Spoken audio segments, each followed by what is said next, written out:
Chapter 26. Someone had opened the flowers up underneath my gallery. Some important event must have been happening because a lot of people were there buying flowers. Climbing the stairs from the parking lot, I felt like I had arrived at a different gallery. I remembered the fragrance of the hills, the perfume of flowers, overwhelmed by the smell of explosive. Human memory is so fallible. Only yesterday I had lived in a beautiful place where sunbeams mingled with the perfume of flowers. A new openness in society and better communications were leading to progress. But now, the day's newspaper lay bundled on the table like discarded flowers. I like reading a newspaper only if I am the first person to read it, then it seems fresh to me. If someone else has read it, I find it stale. Newspapers give me a sense of a new day. They raise new possibilities. They raise new possibilities. For me, the best way to start the day is discovering the meaning in their words, perhaps, and pages. They open up my country and beyond. They make me think. They broaden my horizon. Even if it's afternoon, I wish people good morning when I am carrying a newspaper. There was another world newspaper on the table. It said the Prime Minister had gone to Belgium to buy weapons. From the window, I saw the shopkeeper below arrive in a van filled with flowers. After the Prime Minister came back, even these flowers would smell of explosive.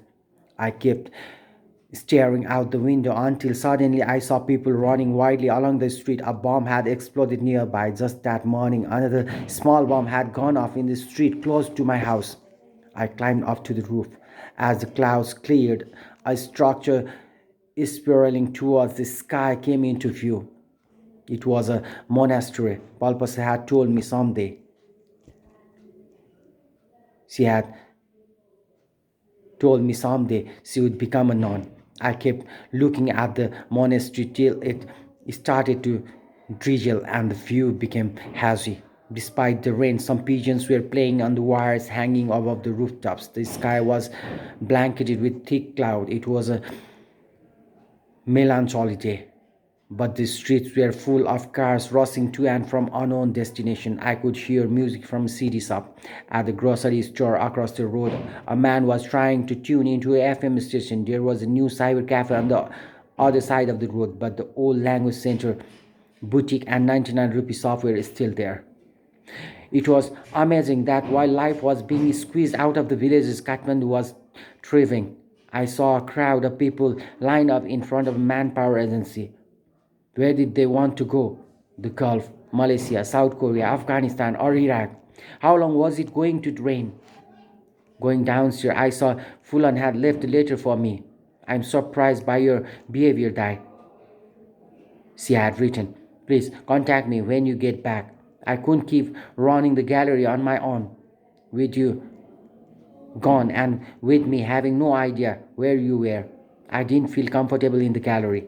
But I sold one painting, the one called Rain. PALPASA insisted I sell it to her. She paid a lot of money for it. She even tipped me. She came to the gallery several times after you had left. She never seemed to tire of looking at your paintings. And she was always ringing to ask if you'd come back or contacted me. Even when I told her you hadn't, she would still come to the gallery and spend hours here. We talked a lot about you.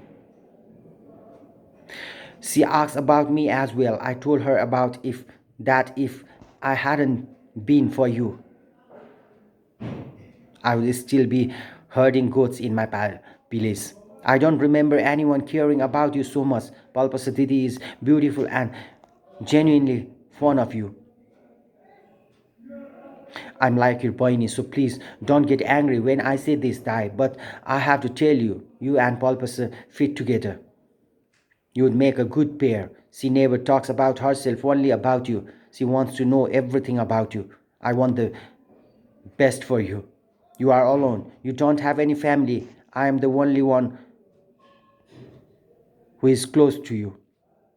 You live a solitary life. That's why you can wander off when you feel like it. Now you need to lead a practical and organized life. I haven't asked for anything from you so far.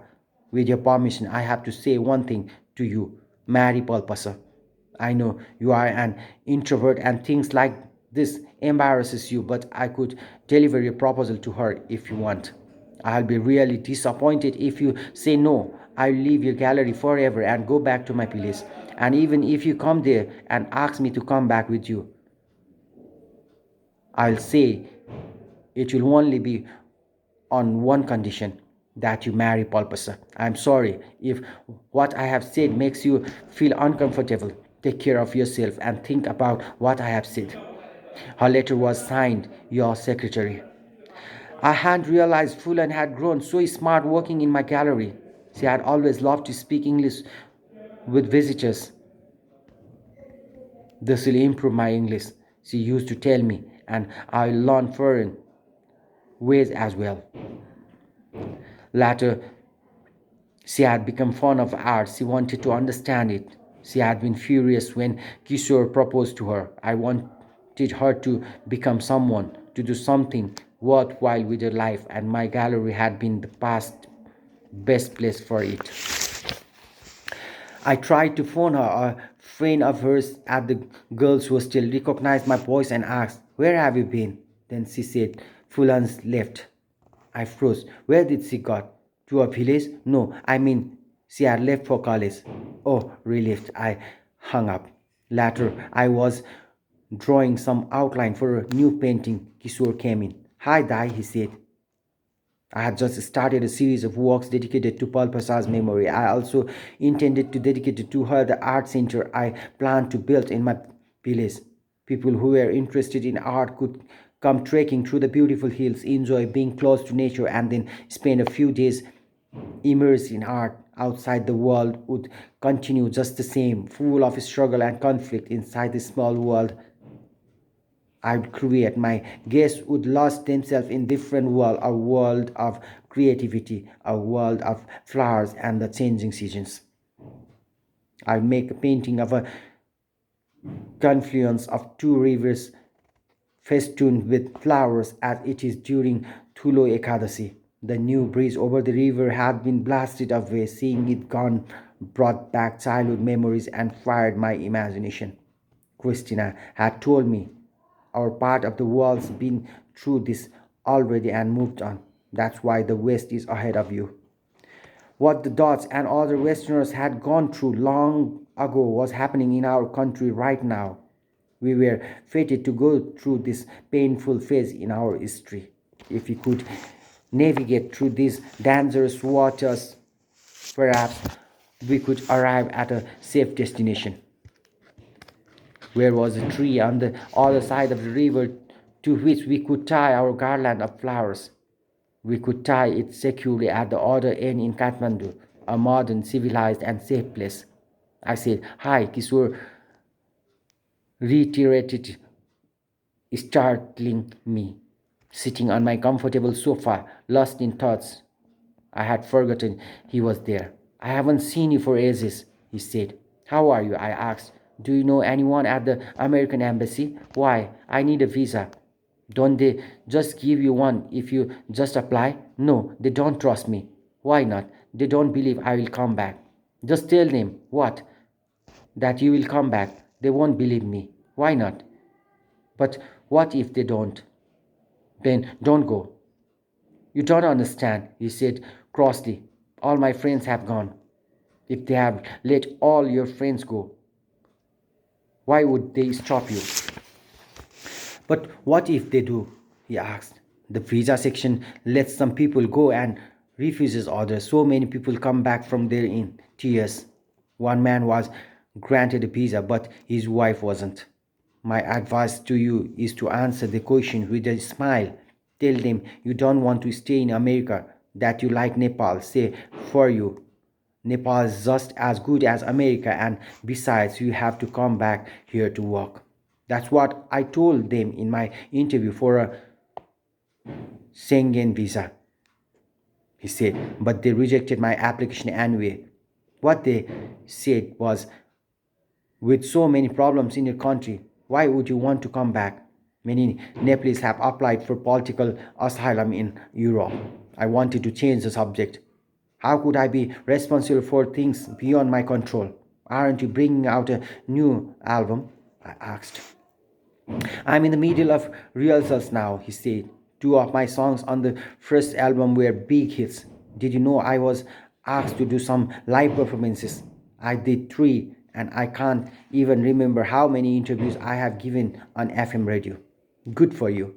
He was excited, and I have been receiving so many fan mails. After I did a live show at the BICC, I even autographed people's t-shirt at hands. Some of them took off their t-shirts and made me autograph their backs. Fantastic. That's not all. He was getting really worked up. I get so many phone calls. Some people call at midnight to say, I love you. I even got a letter written in blood.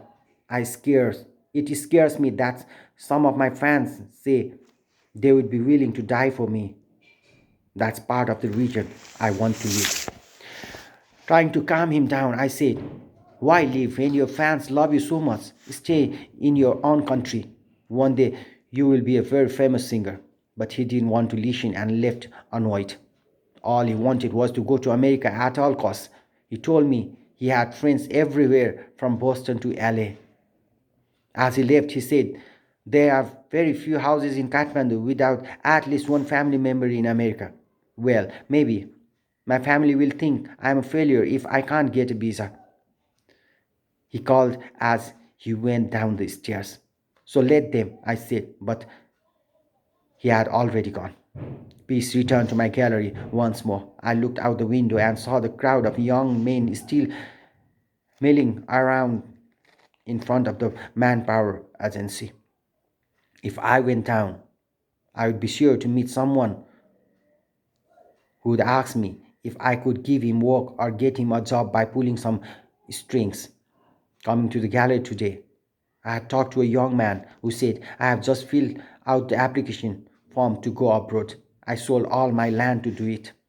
Another young man I had met earlier was so desperate for a job that he said he would do anything. What would you do? I asked. His simple answer haunted me. For just a few rupees, I would stand outside your gate all night and guard you with a kukuri in my hand. I turned away from the window and went back to the couch. But I couldn't sit still. I went to the window again. I wanted to be where I could hear the sound of waterfalls. I wanted to transfer that music onto my canvas. I wanted to capture the shapes and songs of birds and the gentle contours of terraced field. There used to be a time when I couldn't even afford paint.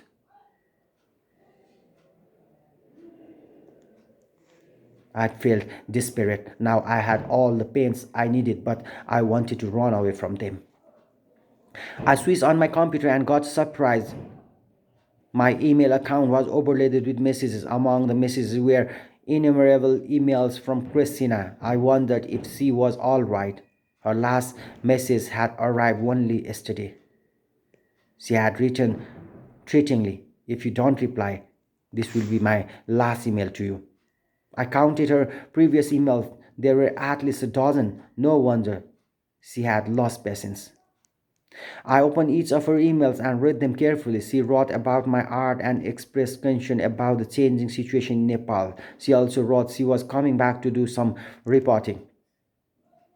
Nepal's my first international war reporting assignment, she wrote. War reporting? I wrote back, welcome to Nepal, my dear art lover, my dear journalist. Then I replied to all her emails. Afterward, I poured myself some wine, but it smelled like vinegar. It was a bottle I had uncorked before leaving for the hills. I poured it down the sink and looked around for another. Where was all the wine I used to have? I found a bottle inside a paper bag. It was the bottle PALPASA had brought to my party. I couldn't open it. I put the corkscrew aside and looked out the window again. To my surprise, I saw Christina coming down the street towards the gallery. She was already in Nepal. When had she left the Netherlands? And when was she Going back. Was she coming to visit my gallery one last time? I met her at the door. Hello, Christina, I said. She punched me in the chest exactly the way PALPASA had done at the church in Goa. She put down her bag and looked around, pleased to see I had done exactly what she had wanted with the walls. Do you know how many emails I sent you? She said. How many times I called the gallery? How many times I came here to see if the door was open? I've got some idea, I said. You don't, she said. I know artists in general aren't reliable, but I have never come across such selfishness even in European artists. In the beginning, you were so good about sending me emails, and now you don't even reply. I said, I'm sorry, but you don't know where I have been. I'm going back to the Netherlands tomorrow, she said. No, I said, pretending not to believe her. Yes, she was adamant, looking straight into my eyes, she said. Mr. Artist, this is my last evening in Kathmandu. So, what can I do about that? I'm telling you, she said, starting to sound angry, that I'm leaving tomorrow. Am I trying to stop you? I said. Did I say that? I thought maybe you had that impression. That's the last thing I would think, she said. Then she turned to my painting and looked at each one carefully. It was rare to find someone who appreciated art the way she did. She wanted to make her feel welcome. I wanted to make her feel welcome. I went out to the flower shop and came back with a bouquet. Handing it to her, I said, you have honored my gallery with your visit. Thank you, she said, softening. I didn't expect this. I didn't intend to surprise you. The biggest surprise was finding you here at all. For me too, having the chance to meet you again is a wonderful surprise, I said. Why should it be such a surprise? People like you who love arts show me the way to go. Really, I'm flattered. But I am not just flattering you, I said. She punched me playfully in the chest again. I took her hand and said, I'm telling you the truth. I'm really glad to see you. But I am going back tomorrow, she said, raising her eyebrows and waiting for my reaction. I asked, so what do you think? About what? About the color of the walls. It's perfect, dangerously perfect. Then she said, joking, I think I am falling in love with this gallery. Good, I said. That would save me. If you fall in love with my gallery, you won't need me. Another playful punch. After a while, I closed gallery and we drove to a nearby hotel. The bar was almost empty. In one corner, an elderly foreign man was playing the piano. He caught Christian's eyes and nodded in greeting. It's easy to play the piano, Christina said to me, but hard to play well. Everything like that, I said. You mean, for instance, painting? You catch on quickly. No, you are quick to notice I have understood, she said, waving to the old man who was playing the piano. When are you really leaving? I asked. Tomorrow. There's the problem, I said. What? You journalists are always in hurry. You are so impatient that you can't wait for things to take their natural course. What do you mean? She asked.